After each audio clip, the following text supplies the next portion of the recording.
The Truth and Reconciliation Commission reported that up to 6,000 Aboriginal children died in residential schools, although the real number is probably higher because the government stopped counting student deaths in 1920, I guess because they didn't do body counts of the enemy.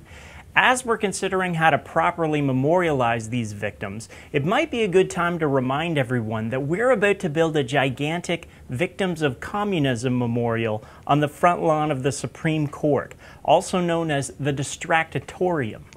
The monument is ridiculous on many levels. For example, it memorializes 1 million Vietnamese killed by Ho Chi Minh's government, but not the million or so killed by the US, many with Canadian-made ammunition, napalm, and mines. But the multi-million-dollar tribute to victims of official enemies must be particularly hard to swallow for victims of our own government, living on a reserve with boil water advisories, waiting for $1 billion in promised spending that hasn't come.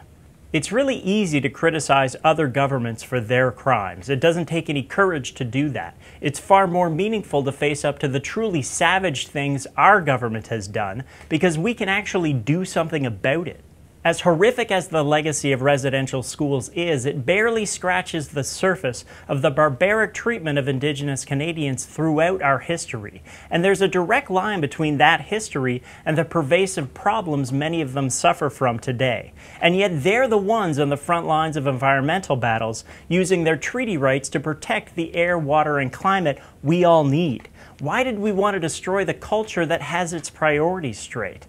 The Truth and Reconciliation Commission gave 94 recommendations for action the government can take to start repairing the relationship between Aboriginal people and the rest of the country. Number 75 suggests memorializing the victims of residential schools. So if we're going to build a huge memorial on the front lawn of the Supreme Court, those are the victims it should be dedicated to, the victims Canadians are responsible for.